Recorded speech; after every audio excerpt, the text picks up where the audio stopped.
want you to remember this name. January 19th, Christopher Joseph Stafford, 26, was convicted of strangulation, a Class C felony, committed on or about December 28th, 2017. What happened on December 28th, 2017?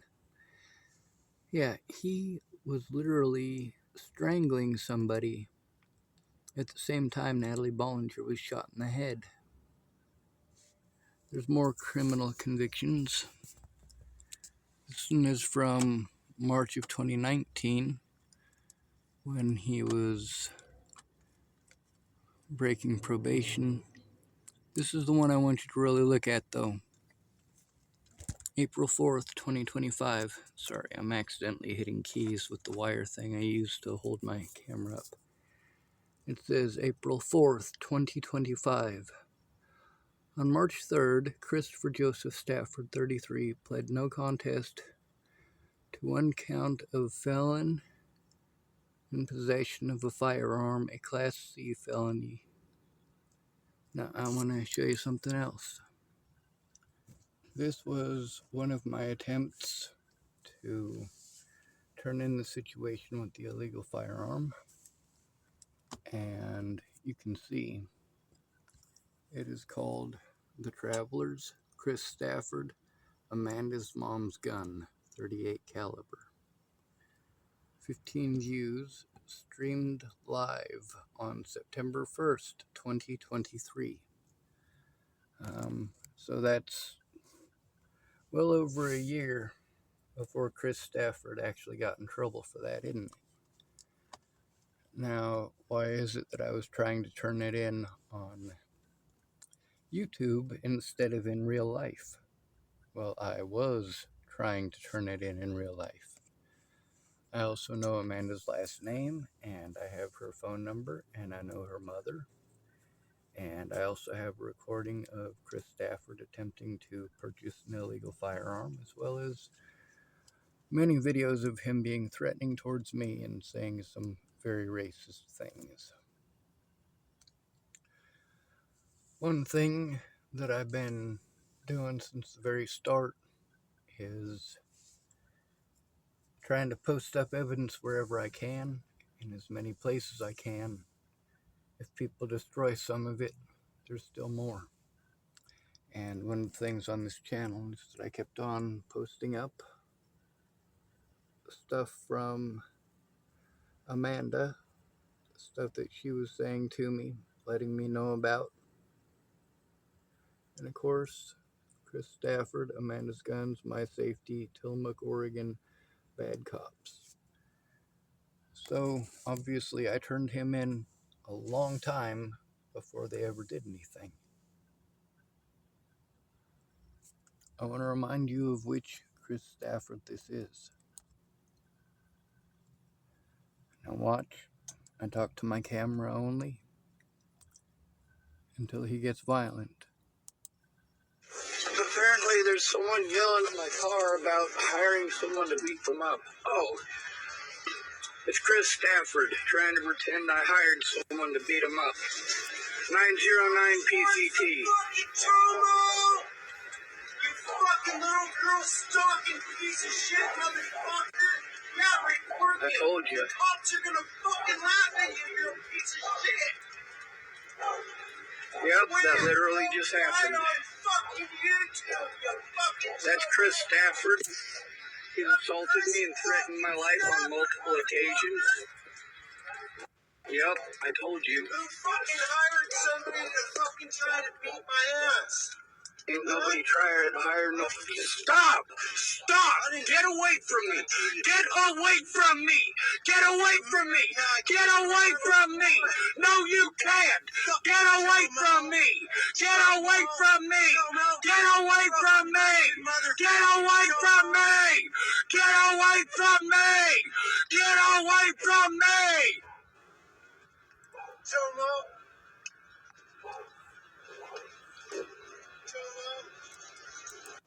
Isn't that lovely? Does that look like a delusion to you?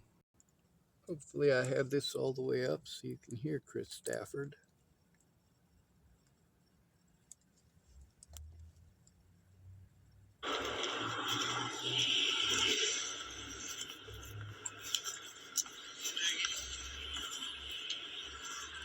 Yep, that just happened.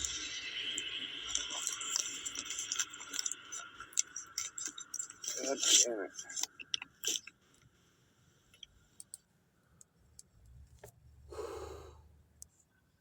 We're going to pause for a second. You might be wondering who the lady is that's on the front cover of this video. That's Jodi Ayne-wright Perry.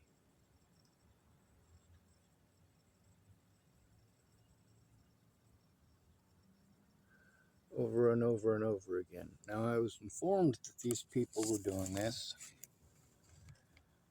that they were literally going down every single post that I had and pretending it was a threat. There was a few of them, because it wasn't just Jodi Ayne-wright Perry. And by the way, that is Ted Bollinger's sister. It was also Jamie Curtis and her friends, not the movie star, of course. And it was also Kenneth Wilson and Leatha Plunkett, who I was trying to report for taking advantage of disabled people and physical abuse against a child. Two of the videos that they were able to have taken down on Facebook, which Facebook has since now changed their policy on stuff like that, but it was a couple of videos about how to prevent your loved ones from ending their own existence. And they were able to keep me banned for 30 days on Facebook, where I couldn't talk to anybody or get help from anybody. I was just blocked. It was horrible. And Jodi Ayne-wright Perry and her brother Ted, they orchestrated this crap and they've kept it up. The profiles and peoples who continue to harass me over the internet, and also to coordinate with people wherever I go and make harassment phone calls, they can all be traced back to Jodi Ayne-wright Perry and Ted Bollinger.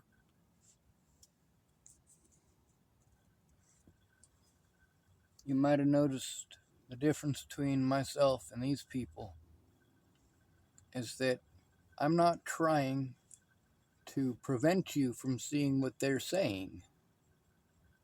I'm not trying to hide what I'm saying. I'm showing the truth. I'm not just showing it in my words. I'm showing you these things in their words.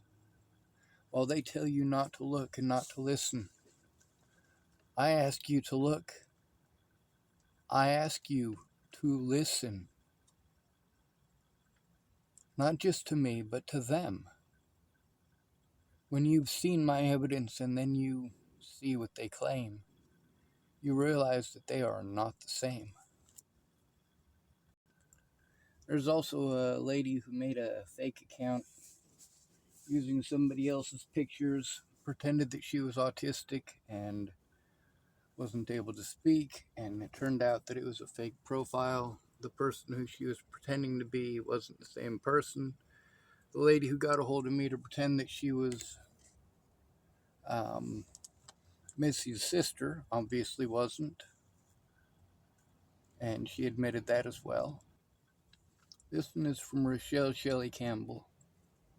It's not just proof that we were in contact with one another, it's proof that she was in contact with me. See, she contacted me first. That's an important thing to note. Cara Rogers contacted me first. Rochelle Shelley Campbell contacted me because of Cara Rogers. Apparently, she got a hold of Cara Rogers and asked if she could speak with me or get in touch with me. And so, this is part of that. Let's read this. It says, her brother and sister are being bullied, harassed, put down by friends. Originally, I was gonna ask you to take my name out of everything, but would you do me a favor? Just keep in mind all of Natalie's siblings will one day see everything every person has ever said about Natalie, and the mean people in this world are currently hurting them. only with words, but enough to where they don't want to go to school. So please keep them in mind too. And remember, her siblings from me did grow up different. I have made my mistakes, but they have always been with me, and I do my best to protect them. Natalie and Alicia are mine too. That has never changed and never will. And she sure was awful nice about that, wasn't she? That's great. Like I said, I was doing my best from the very start to help these people, to show them what was going on, to show them the truth. And they had fears too. I didn't have to just fear for my own friends and family. I had to fear for hers. See, all of these people in Natalie Bollinger's family, all of them let me know exactly how afraid they are of Ted Bollinger. Messages from Natalie and Alicia, Rochelle Shelley Campbell, Rose M. Kelly, and of course, um,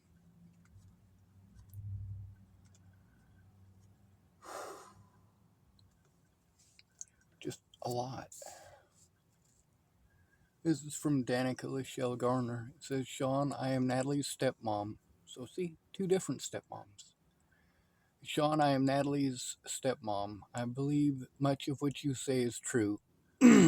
I can't say that I 100% believe you weren't the person. I can't until we know more. I hope you understand. But from what I do know and have seen the last couple weeks, I definitely feel that you are innocent in her murder.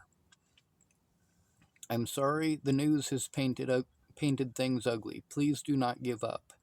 Natalie would be so sad to see what has come from her death. You are in my prayers. I would also like to know if you have any pictures of her that I can add to her scrapbook I am making for her siblings. So, obviously, yes, they reached out to me first. And I did my best. Here, let's zoom this up close so you can see it.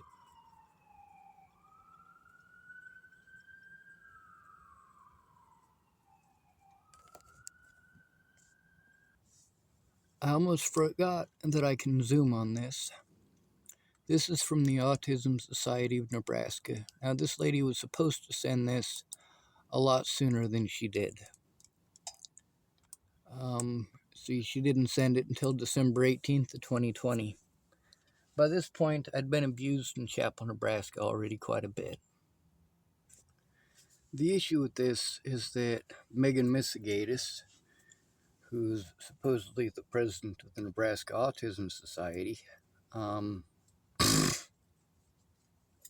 she never helped me to turn this stuff in like she was supposed to.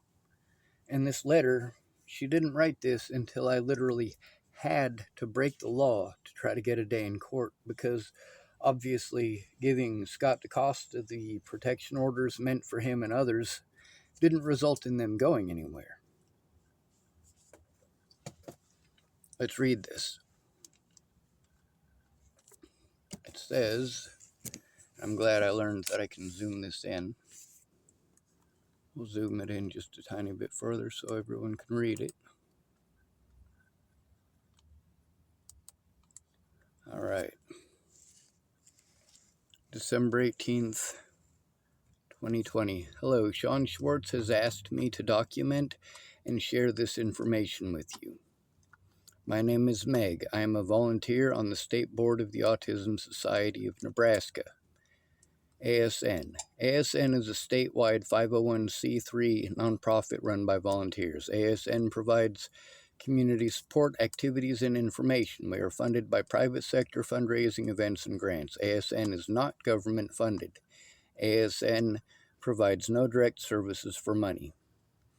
Sean Schwartz contacted the Autism Society of Nebraska in February 2020 looking for resources. At that time, Sean was homeless, had lost his Social Security disability income, had no Medicare or Medicaid, had no Medicaid or SNAP benefits, no transportation, and an expired driver's license.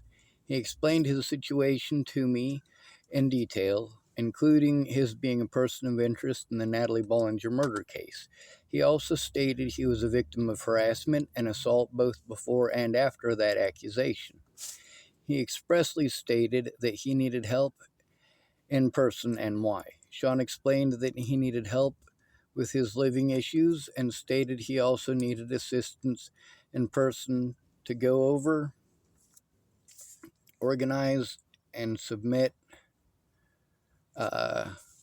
criminal evidence that he says he has compiled on recording devices and paper. By this time, I'd already showed her and sent her quite a bit, by the way. So the way that she's wording it is to try to make it seem as if she doesn't know anything at that point, which just sucks. Anyway, she also typed that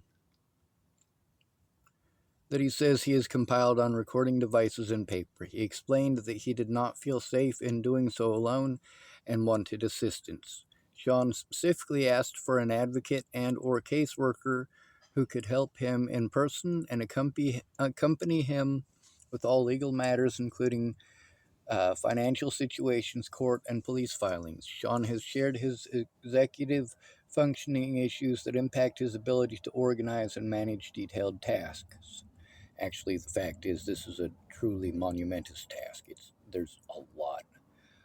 She wrote, I shared with Sean that while I worked on helping him with housing, SSI disability income, Medicaid, and getting his driver's license back, I would also try and call agencies to see if I could find him help in person. Now, number one, she didn't make those calls with me. And number two, she didn't record those calls. And number three, she sent me no record of those calls. And number four, she never signed her name to that part, which is just not cool. This is the first time that she actually did that. And she'd been my caseworker or my autism advocate for a really long time by this point.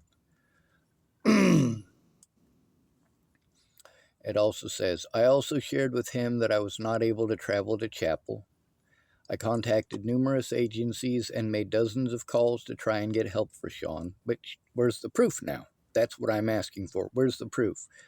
Because the very police and judges that she sent this to continued to tell people that these were delusions, that I was schizophrenic. Literally, Scott DaCosta, the sheriff of Dual County, Nebraska, who I was trying to turn in, who had assaulted me and sent me to prison already by this point for trying to turn him in, and had to release me, and I've got the paperwork for that as well. I've also posted it up on this channel. And you get to see right here with this woman, which she's typing here, and because she's a woman, she is more likely to be heard than I am. It says, I contacted numerous agencies and made dozens of calls to try and get help for Sean. I asked each one of those agencies for ideas of additional agencies to call. So this is what we have to deal with everywhere, is one call after another after another. It says, or she typed, I was unsuccessful in finding him a caseworker, legal advocate, or autism advocate that could help him in person or remotely. I know that Sean has also made a large number of calls to the same agencies with no luck. I have now been volunteering my time with Sean for over 9 months. In late September, Sean told me that Dual County Deputy Sheriff Holloway had told him that I would be someone who would talk, and of course there's more. Alright, so this is Ted Bollinger was getting on and trying to harass me. His daughter Alicia Bollinger did, in fact and indeed, have my phone number. So this is at my grandma's funeral. Every time I would reply to him, primarily about Alicia Bollinger's safety, this is the stuff that he would type at me. Trying to find out where I'm at, calling names, saying he's not a little kid. In all these situations, the Bollingers contacted me first, not the other way around. These ones are from a guy named Dalton Crawford.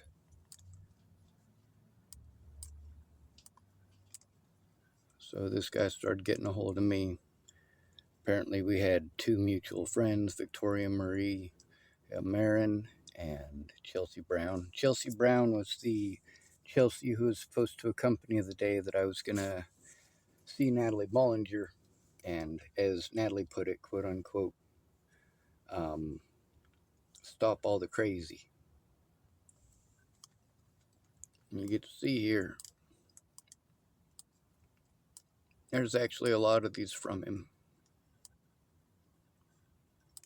telling me he's going to put me in the ground and so on and so forth. There's also some here from, I believe this one's Tim Beeson.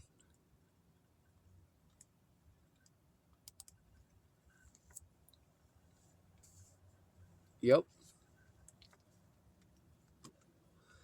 So you'll get to see how far back these guys have been doing this. See, March 21st, 2017. This guy right here. And at the time, we did have a mutual friend, Kevin Juvon Hubert.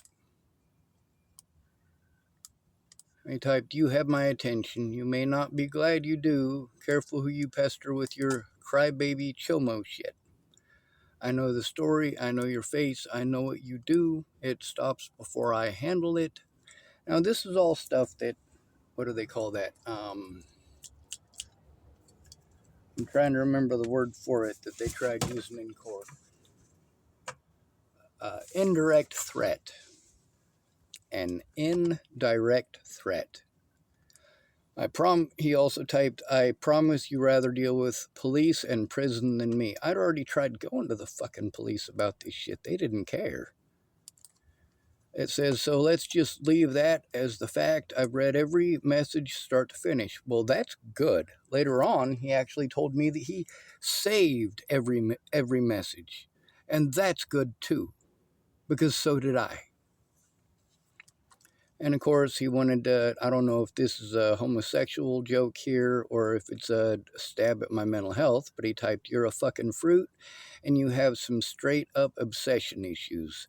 That's why blah, blah, blah, blah, blah." Now, here's the thing. What I was obsessed with was not getting treated like a fucking child molester over somebody who never claimed that I was a child molester.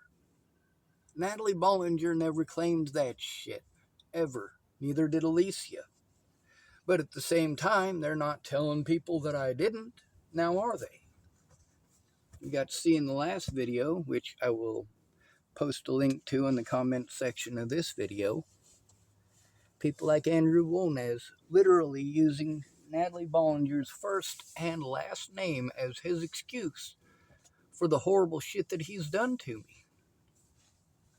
And we could see here, there are a lot of different people that were involved, a lot of different people that were threatened. It wasn't just Candace Bondurant. And there were a lot of people who I tried to get help from. That's the thing. When you're trying to get help stopping abuse, and you got to go to a bunch of internet nut jobs that'll tell you this stuff is happening, and you ask them, "Well, will you take some screenshots and send it to me?" "Oh, well, Sean, I don't understand why." "Oh, I don't understand why you would need that. Why do you even care what they think?" This is Natalie Bollinger's family trying to encourage people to destroy evidence, working together with others to destroy evidence. It wasn't just Dalton Crawford threatening to put me in the ground. It was also a guy by the name of Tim Beeson, Natalie Bollinger's heroin-slinging ex-boyfriend. The one who held her down and screamed in her face that she could only have her dog back if she took him back. Of course, this is stuff you guys don't care about. Like I said, Rose M. Kelly wanted to get on. You can see over here that it was a popularity contest. 399 people liked this comment. It says, "I don't know how you can even post these things. The police contacted you because you are a suspect." Huh. That's very interesting because the story keeps being conflicting on that part. It says, "My daughter had to get a restraining order against you Not even 2 weeks ago. And the thing is, no, her daughter didn't need a fucking protection order from me. I needed one from her. I needed one from Tim Beeson. Those messages from Tim Beeson, those were from before Natalie disappeared. Before she was killed. Not after. Those were from well before Natalie Bollinger was killed. Obviously, Rose M. Kelly contacted me first, not the other way around. She wanted to harass me and call me names. She typed, "Have you seen my child, stalker? Your child is a stalker." Like, what the hell kind of a creepy person wants to do stuff like that? And it says, of course, this is the post about Natalie Bollinger missing, I believe, on this one. But there was literally, and see, there's only 5 people who liked or pushed the little laughy symbol on it, because this is what it was always about. None of these people cared what the truth was. They wanted someone to fucking crucify from the very beginning. And Rose didn't just put this on the one about Natalie. She also put it on the one about, oh, here's Rose right here. She didn't just put it on the one about Natalie. She put it on the one, oh, here's Tabitha Michelle Cook. I stayed with her. She's also in the recordings. I got to show you some of that stuff the other day. What I typed was, "Go find Natalie. Stop picking on me. Stop blaming me and go find her. I spent a lot of time at the cop shop today trying to help. Cops scratched me off their list, so stop being an asshole and help find her." That's all people wanted to do, was argue. It was a popularity contest, and that was it. And now that you've gotten to see how much evidence there was of what her own family did to Natalie, someone they were supposed to love, someone who was supposed to trust them, how do you think they've treated me? After what Jodi Ayne-wright Perry and her friends, as well as Ted Bollinger and Alicia Bollinger, were doing at my grandmother's funeral, and, well, really since well before that, trying to destroy evidence and the like, I went to Joseph Michael Lopez court date with the intent of turning in the police who were involved in the situation, as well as the Bollingers, and I took my evidence with me. And before I went into the courtroom, I recorded before I went in, and this is that recording. I'm outside of courtroom 501. This is where the guy who killed Natalie is having his arraignment. Of course, I'm not just here for Mr. Lopez. I'm also here to press charges against the Broomfield Police Department, as well as the Adams County Police Department, and probably the Adams County Sheriff's Department. These guys obstructed justice, and they lied outright. They protected the predators and harassed me over them. These police officers were immoral and wrong, and what they did led to statewide harassment and assault by police officers against me. So, here, this is where we're at.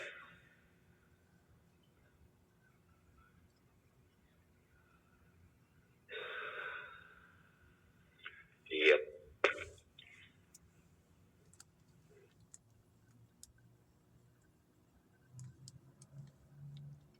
Now let's exit out of that one, and we'll show you the next one. Obviously, I was not yelling, I was not screaming, I was not shouting, I was not threatening harm against anyone. Now let's watch the next video, this one right here. So this is the next video, and I'll tell you what ended up happening here. So I went into the courtroom, and of course they had a camera crew in there. I did not like that very much. Although I grumbled, it was under my voice. And then people started coming in and sitting down, and I got to see a whole lineup of people who had threatened to kill me, threatened to kill my friends and family, who had tried to convince other people to threaten to kill me and my friends and family. Let's pause for a second. I'll remind you that this happened That's right. This guy typed to me, "Hello again, Sean. I'm going to kill and rape your sister's kid and take a pic of my cock in its open gutted rib cage. Since you're a pedo, it might turn you on, but you'd still be sad that I killed your sis and her kid, though, I hope. No one would miss you if you were dead. I could easily find you," so on and so forth. And of course, I sent this to the TFCC investigator, who apparently this is a landline, and this guy repeatedly threatens to kill me, calls me every name in the book. He was trying to coerce me into claiming to be a pedophile or a rapist. Oh, and here's another one of them threats against my life by Mossum. You got to hear it in the last video. I ain't no fucking PC. I'll stab you right in your fucking eyeball and show your fucking ass. My fucking heartbeat. Never.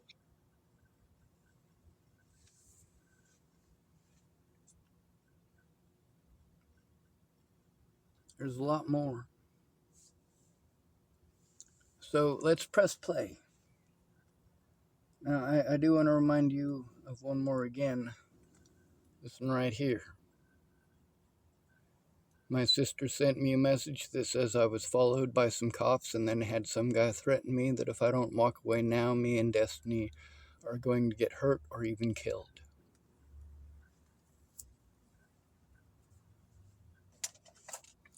So in court, Ted Bollinger came in, and Alicia Bollinger came in as well. She sounded like she was laughing. Ted Bollinger came in and he started yelling at me, screaming all sorts of horrible shit. I just had to ignore him, but that didn't matter. They went and had a little meeting about me in the back room. He hid behind like 6 bailiffs, by the way. So they were aware I was trying to turn them in, I am certain, because I posted it up on my YouTube and Facebook beforehand. And if you look at the stuff that they were posting up and typing and saying, it's obvious that they had some contact with my Facebook and YouTube. But they wouldn't look at anything that I was trying to show them. So after court, the Bollingers all filed out. I didn't get to yell or scream or nothing back at them. I knew better.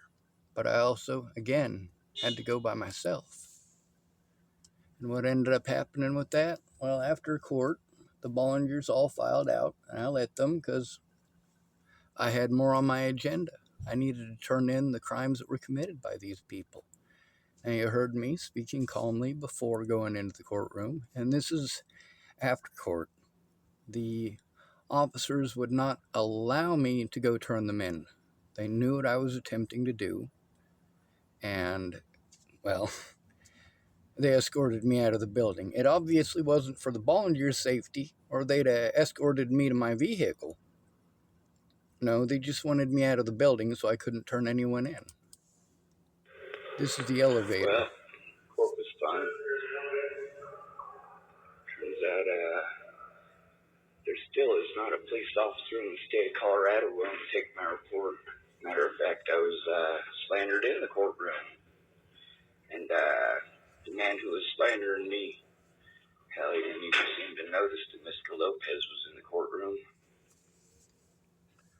Now, of course, this is after all the crap that he and his family had put me through. You got to see earlier in the video. Over and over again. Let's show you how much is really in here.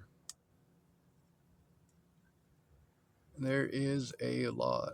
That stuff just with Kara Johnson Miles and the people associated with her situation in this.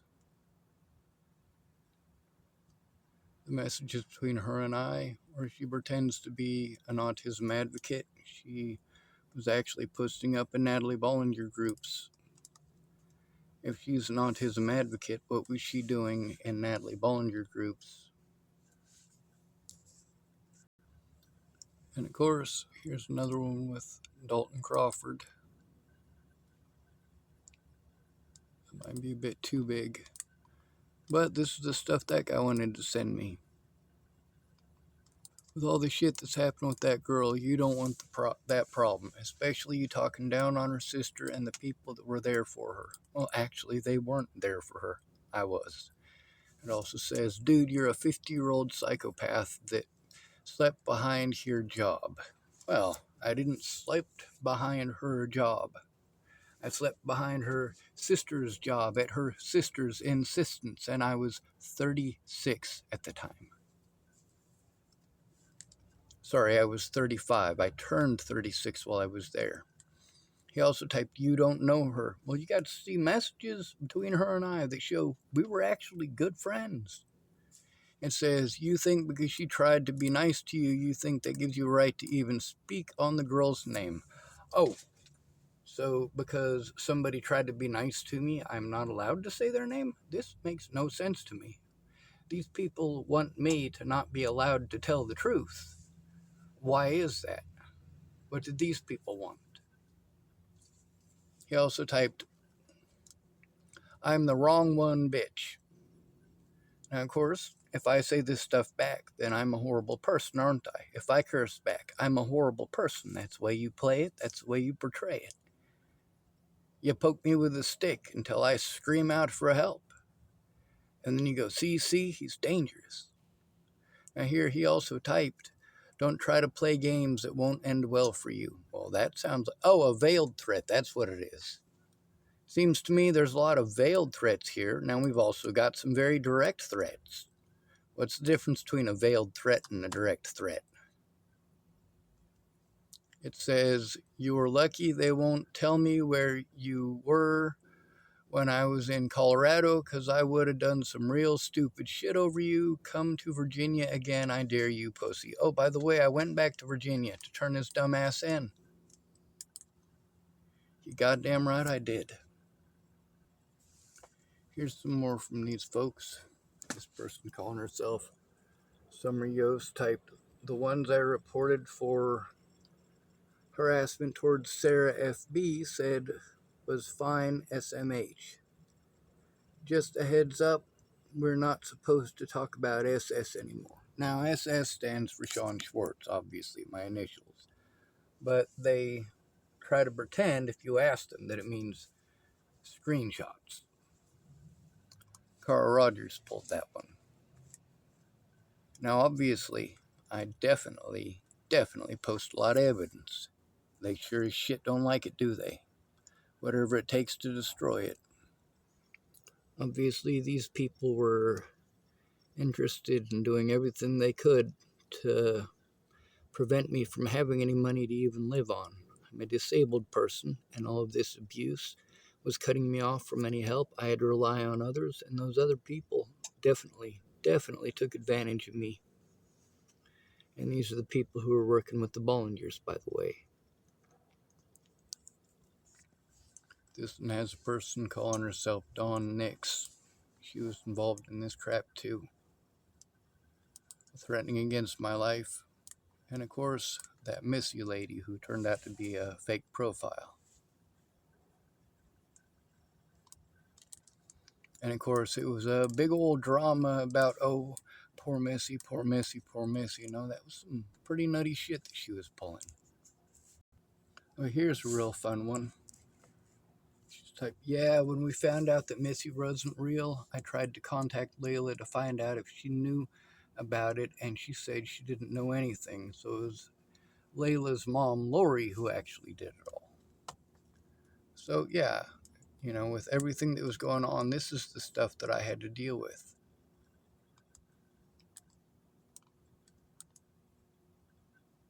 And of course, I wasn't a jerk to her.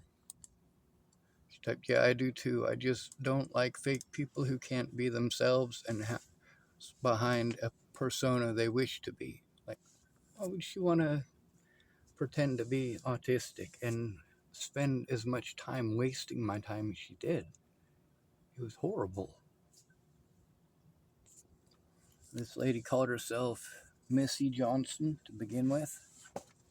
And then she changed it to Layla Johnson part of the way through.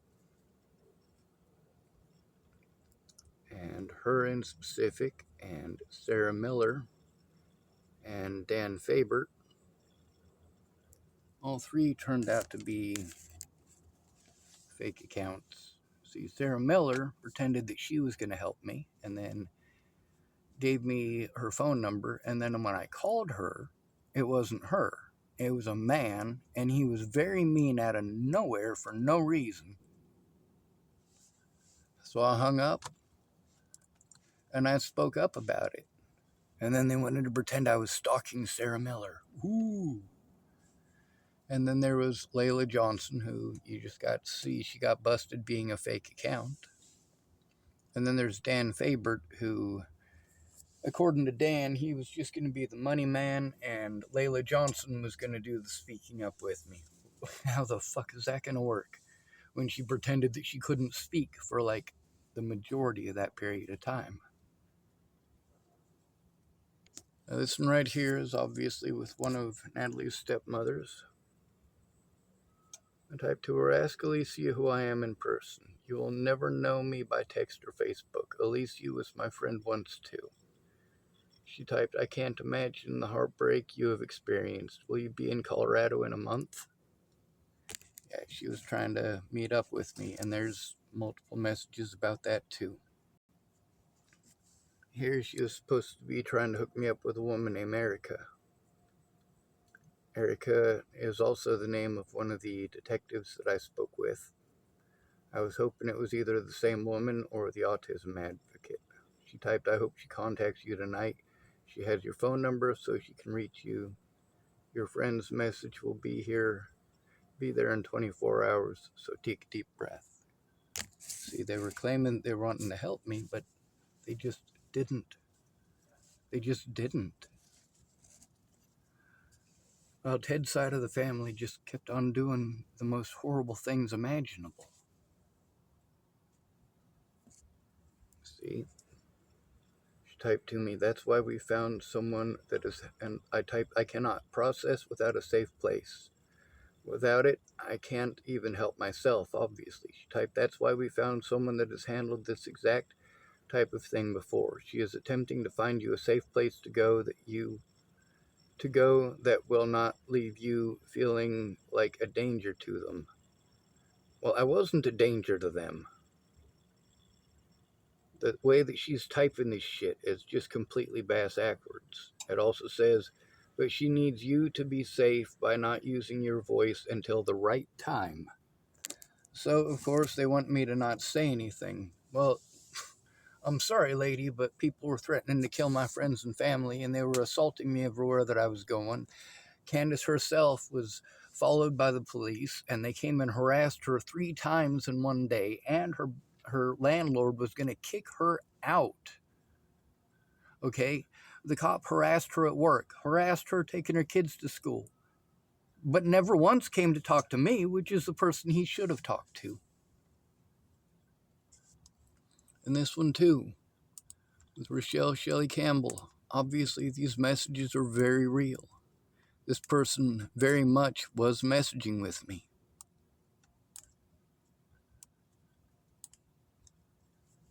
Doesn't know what situation I'm referring to. That's strange. And here she is offering to have coffee.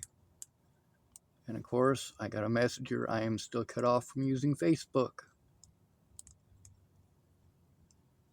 But she was, in fact and indeed, typing, hey, did you want to have coffee?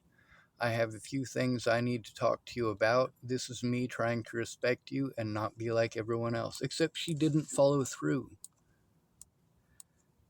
Then she typed, hey, leaving town I am. I don't have a phone, broke it, that's why I am on here. So then, later on, she tried to pretend that I was just giving her number out to God and everybody, which was not the case. I gave her phone number out to the people who I told her I would. And when she broke her phone and had to get a different phone, well, I gave out her phone number because it wasn't her phone number anymore. It was just a blank number. So obviously these things are very real. And of course, like I say, people want to tell me personal information. But the fact is, Right here, it says, I am screenshotting Natalie's messenger to me. It's a lot to do. I'm going to send it to you. And I did. I absolutely did.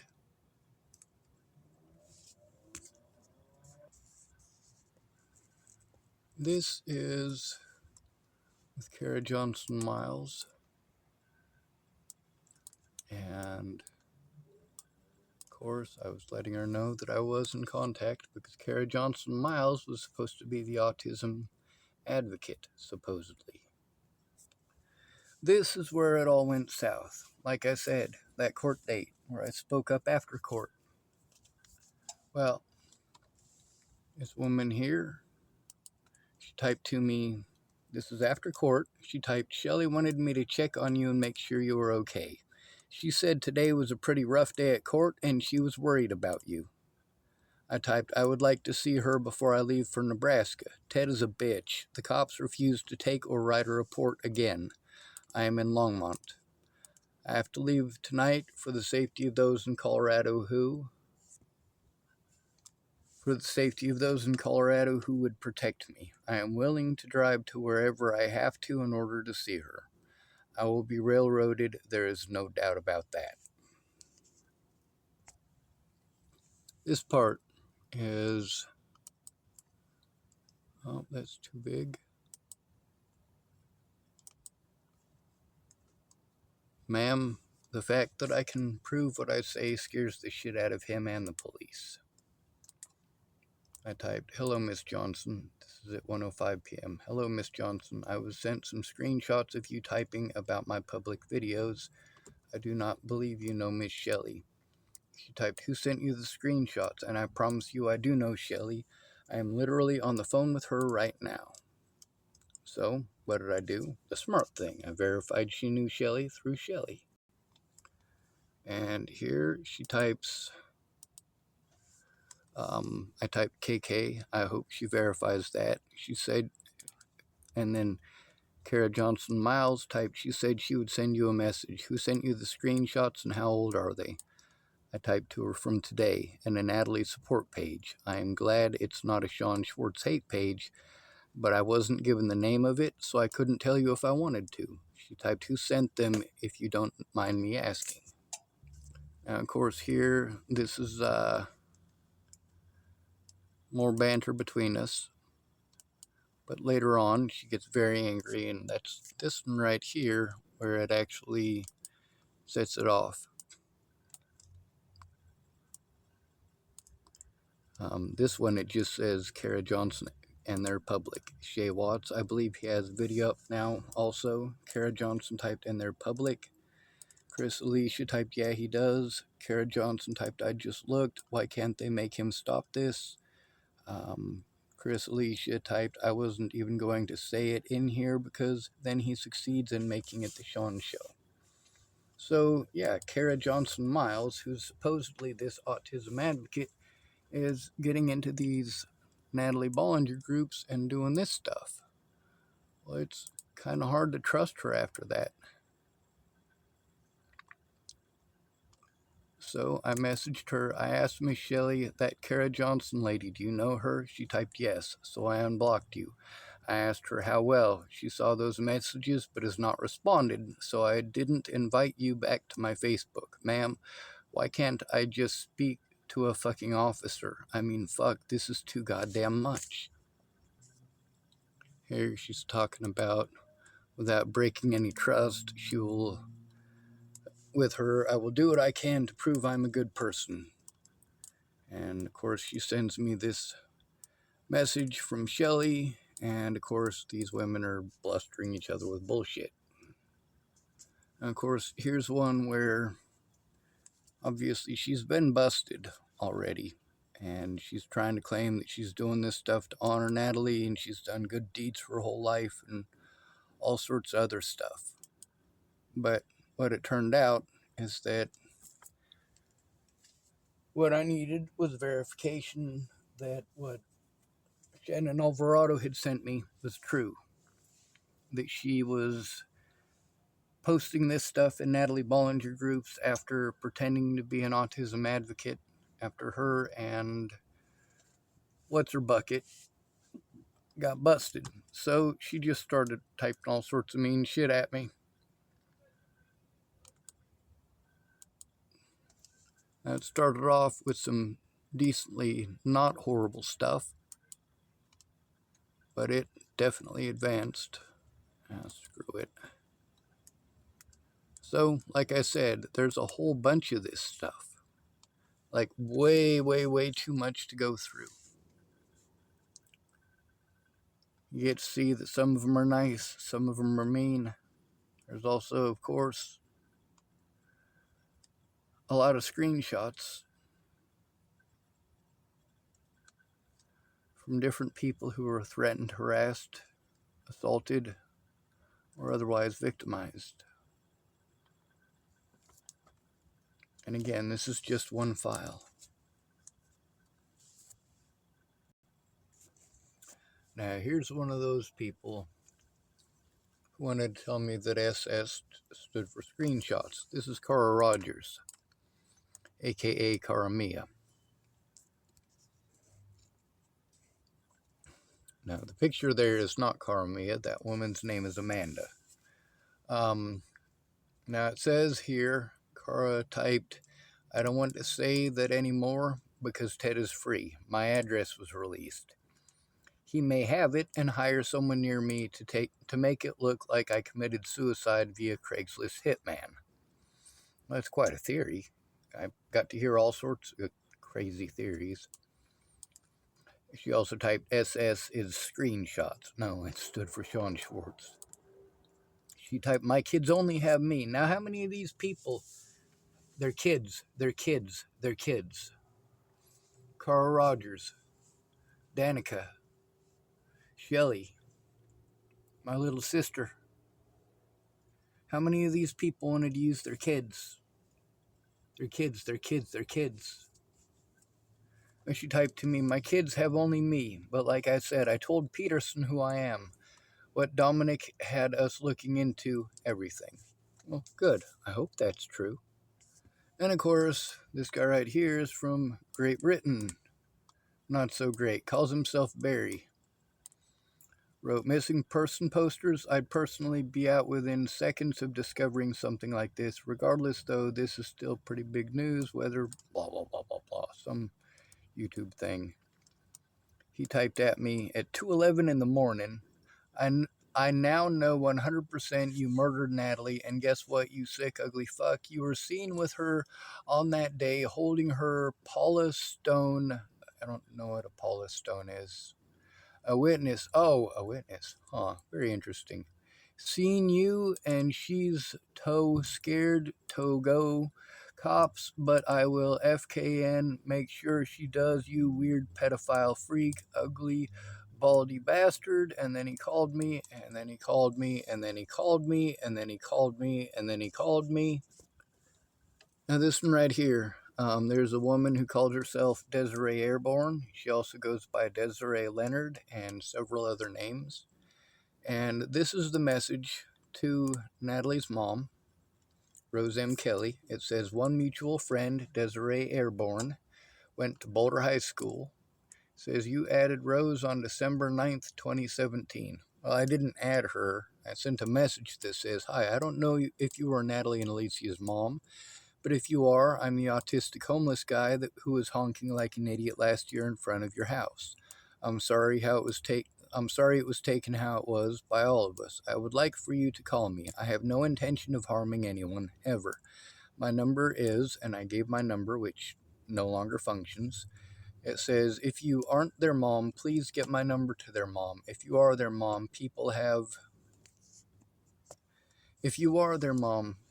assaulted me over it and threatened my life. And after that, I sent some mean texts because they called me a rapist and a child molester, and I never did either to your daughters. Please help." Now, I didn't know if it was her or not. This is obviously before the protection order. And obviously, I'm trying to get help because people were hurting me. They were threatening to kill my friends and family. And obviously, the one you saw just prior to this, that was afterwards. That was before they found Natalie's killer, but after they'd already tried pretending that I must be the culprit. Lovely. And of course, with Natalie's mother, as you got to see in this very video, accusing me of being a stalker and all sorts of other creepy shit. Like, no, just leave me the hell alone. All of this could have just blown away. All of these issues could have just simply not existed. And all it would have required was for Natalie and Alicia Bollinger to not be lying pieces of shit just because they were fucking embarrassed in Virginia. Accusing somebody of stalking you for doing what you told them to. That's just insanity. Of course, we got to see the one with Dalton Crawford. This one's an attachment unavailable. This one is another one with no Facebook user. Says, may you get your ass fucked hard every day you were in prison. You sick freak, no one is buying your bullshit story. Too bad she didn't put bullets in you. Lovely. These people are so kind. Here's one that has absolutely nothing on it. There's also people that got a hold of... Oh, there's another one with nothing on it. And another one.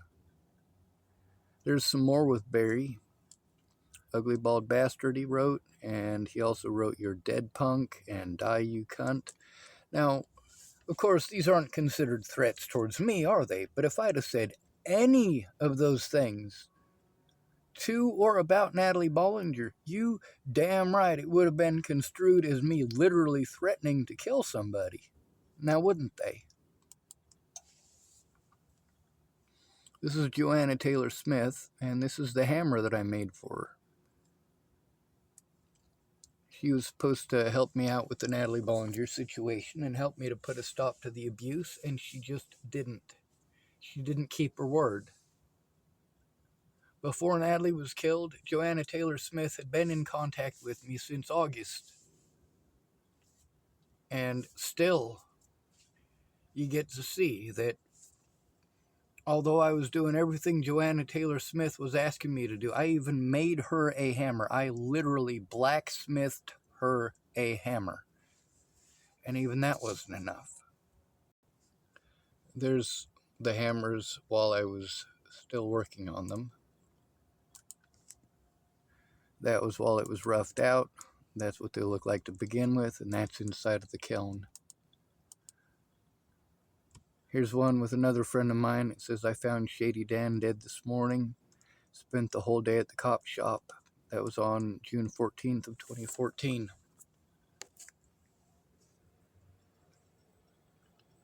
The guy who was supposedly supposed to investigate that was Sergeant Gerhardt. And he didn't. He didn't even try. Of course, here's Tim Beeson again. Like I said, with his chomo bullshit.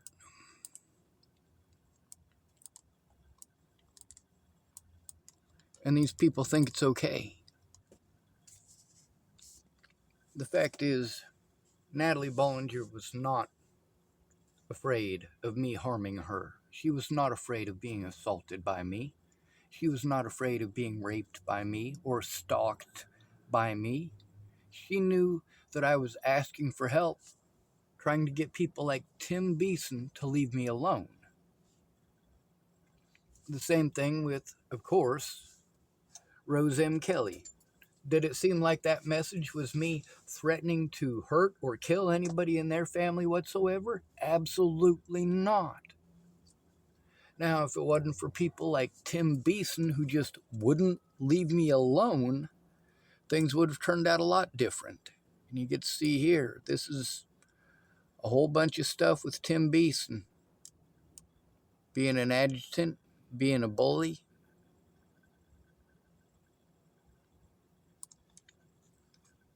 Absolutely. Absolutely, I collected the evidence, and absolutely, I told the truth.